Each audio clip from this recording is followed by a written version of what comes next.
You are 38 years, somebody bought you flower. I mean, oh, hey, ooh, I am putting it on Facebook. When I'm 38, when the man call, yes, how are you? How can I help you?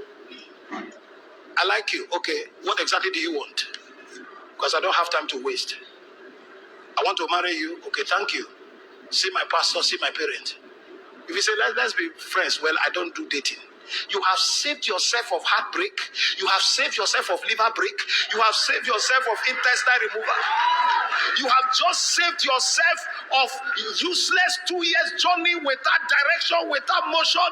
You have just saved yourself from useless walkabout. Behaving as if you are touch and follow. Follow. Just start following. Where the man is going, you don't know. Where you are going, you don't know. That's why you have ended up in a land of no return. Young man, where are you headed? You see, believing God for something huge, something big. What is the big thing you are believing God for? Oh, no, pastor say we should have faith. Now that is useless faith. Faith without work is the highest level of foolishness. Now hear me, ladies. If you meet a man in 5 minutes, he can't tell you where he's going, leave him. Before two of you will end up in the same place. You know, the challenge I have with many of our ladies, they are focusing on feeling rather than reality. You know this guy is headless. You are following feeling. He's cute. He has BS. Even goats has BS.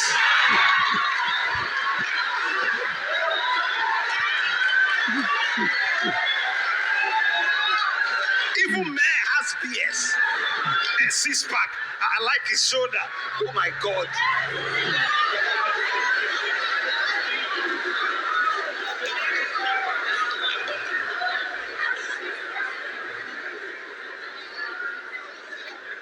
Listen to this.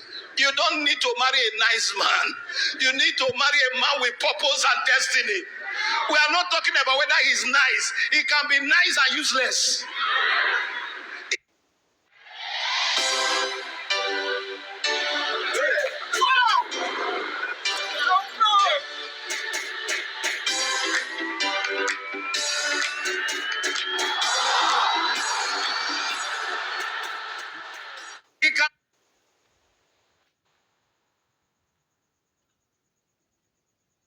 It can be good and not fit for where you are going.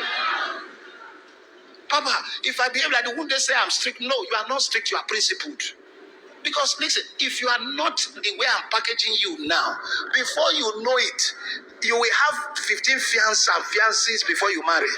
And that is not good for the journey. It's not good for where you are going.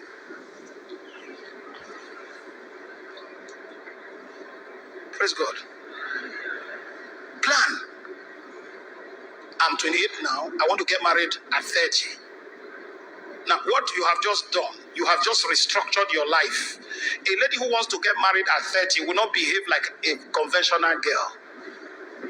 You won't be sharing your number, sharing everything up and down. So you won't be sleeping out, going clubbing.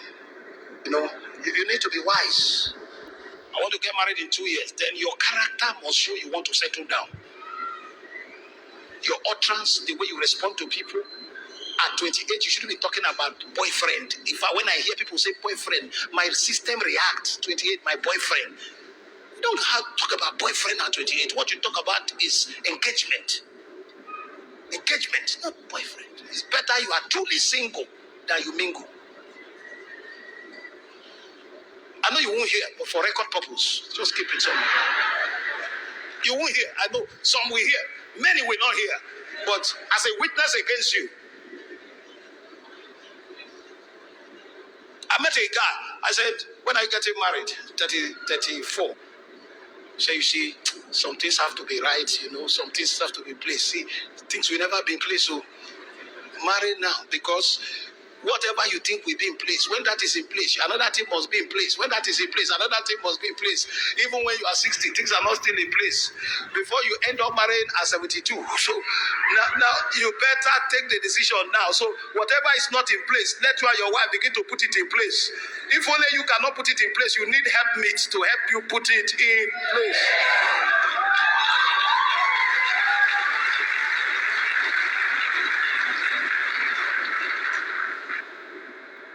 You want to buy a car before you get married? Okay, maybe you wait for many more years. Trek with the woman. So when car come, glory come. You say, honey, do you remember when we're trekking? So these are part of your testimony. You want to be in a duplex, put 3 cars, put AC. What will the woman not do? The woman coming, what will she not do? Oh, okay, Abiayuwa. Oh, her name is Abiayuwa. Obiaderi. So you are Obiaderi. What are these ladies? Obiaderi ladies. One of my daughters told me, you see, me, I would not marry a poor man. Who was born poor? Who was born rich? You just need to find out what is in his head to know if he will be rich or poor. Do your diagnosis on the man trekking and know whether he will be rich or poor. Why? Success is predictable. If I talk to you 3 minutes, I will know if you will be poor or rich. By your utterance, as a man speaketh in his heart, so he is. Just find out what is in the man's head and leave whether he has a car. Find out what is in his head. Even if they are trekking, find out what is in their head. Because it's what is in their head that will make 2 of you go ahead.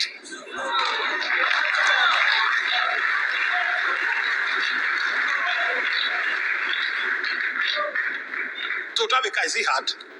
Somebody just managed and bought small Lexus, so he's a husband. So every boy driving a car is a husband. So your idea of a husband is he drives car. He has DVD, he has DSTV, he has small AC, they want small rug, they want couch, corner unit couch is a husband. Arm robber have those things you have mentioned. Arm robbers,